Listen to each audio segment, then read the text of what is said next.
Hey guys, welcome back to the channel. आज हम बात करेंगे एक ऐसे स्टॉक के बारे में जिसमें थोड़ा सा ट्विस्ट आ गया है। हम बात करेंगे डी मार्ट के बारे में। डी मार्ट का नाम सुनते ही आपके दिमाग में क्या आता है? Budget friendly shopping. लेकिन क्या ये बजट फ्रेंडली बिजनेस के शेयर्स आपके पॉकेट के बजट को कई गुना बढ़ा सकते हैं या घटा सकते हैं? हम इसको समझते हैं क्विक एंड कंप्लीट एनालिसिस के साथ में इस वीडियो के अंदर। हमारे बीच में बात इस तरह होगी जैसे एक फ्रेंड दूसरे फ्रेंड से बात करता है, जो बात होगी दिल से होगी। तो अगर वीडियो पसंद आती है तो लाइक करें, सब्सक्राइब करें। तो चलिए शुरू करते हैं, हर हर महादेव जय श्री राम बोल के। सबसे पहली बात तो मेट्रो सिटीज़ में क्विक कॉमर्स इतनी तेज़ी से एक्सपेंड हो रहा है कि जो डीमार्ट के फिगर्स हैं, जो डीमार्ट के ग्रोथ मैट्रिक्स है, वो स्लो हो गए हैं। इस बार डीमार्ट की क्वार्टरली रेवेन्यू ग्रोथ सबसे कम हुई है, 14% ईयर ऑन ईयर की ग्रोथ हुई है। और वहीं पे फुटफॉल जो है वो भी कम हुआ है, और फुटफॉल कम होने की वजह से ही, क्योंकि डीमार्ट की रेवेन्यू जनरेशन फुटफॉल पे डिपेंड करती है, तो फुटफॉल भी कम हुआ है, उस वजह से इसकी जो रेवेन्यू ग्रोथ है वो कम हुई है। और वहीं एल ग्रोथ भी 5.5% हो गई है, जो पहले सिंगल डिजिट ग्रोथ हुआ करती थी। और मैनेजमेंट के हिसाब से एल ग्रोथ का कम होना मेट्रो सिटीज़ में ऑनलाइन ग्रोसरी शॉपिंग का बढ़ने की वजह से हुआ है।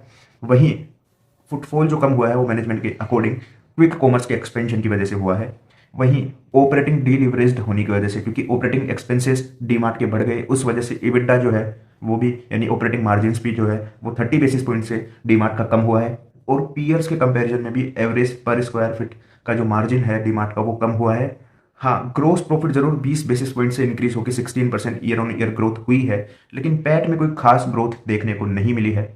कहीं ना कहीं इनके प्रोडक्ट मिक्स की वजह से भी इनका जो प्रॉफिटेबिलिटी है वो इम्पैक्ट हुआ है। जो हाई मार्जिन प्रोडक्ट था नॉन फूड सेगमेंट, उसने अंडर परफॉर्म किया है। वहीं जो लो मार्जिन सेगमेंट था food, general merchandise and apparel वाला, उसने सही परफॉर्म किया है, लेकिन उसका मार्जिन जो है वो कम है in comparison to non food segment.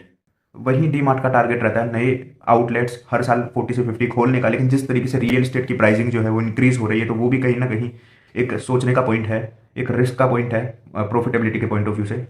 वहीं बात करें डी मार्ट के e commerce platform D mart ready की, तो उसने अच्छी ग्रोथ दिखाई है, लेकिन अदर क्विक कॉमर्स प्लेटफॉर्म से कंपैरिजन में उसकी ग्रोथ इतनी भी खास नहीं रही है।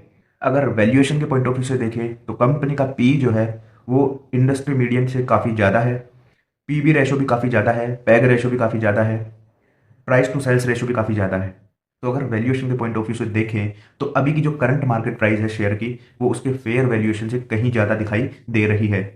कंपनी का ऑपरेटिंग कैश फ्लो सही है, लेकिन कंपनी का कैपेक्स का spending and other per unit cost में इंक्रीज की वजह से कहीं ना कहीं का फ्री कैश फ्लो जो है वो सफ़र कर रहा है।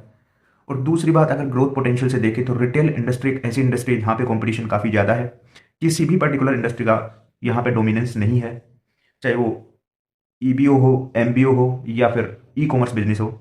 तो ऐसे किसी इंडस्ट्री में, ऐसे किसी सेगमेंट में कंपटीशन हाई होने की वजह से ग्रोथ कहीं ना कहीं इम्पैक्ट होती है इन लॉन्ग रन भी। ये जस्ट एक एनालिसिस है ताकि आपकी अपनी रिसर्च और ज़्यादा स्ट्रॉन्ग हो सके। किसी भी स्टॉक को परचेस करने से पहले ये किसी तरीके की कोई रिकमेंडेशन नहीं है। और ऐसी ही स्टॉक मार्केट अपडेट्स के लिए, स्टॉक एनालिसिस के लिए, कंपनी एनालिसिस के लिए एंड म्यूचुअल फंड एनालिसिस के लिए आप चैनल पे बने रहें। जल्द ही और काफ़ी सारी इंफॉर्मेटिव वीडियोस आपके लिए आने वाली हैं। अगर ये वीडियो आपको पसंद आई तो वीडियो को लाइक जरूर करें, शेयर करें, चैनल को सब्सक्राइब करें, और कमेंट में जरूर बताएं आपका क्या ओपिनियन है इस स्टॉक को लेके।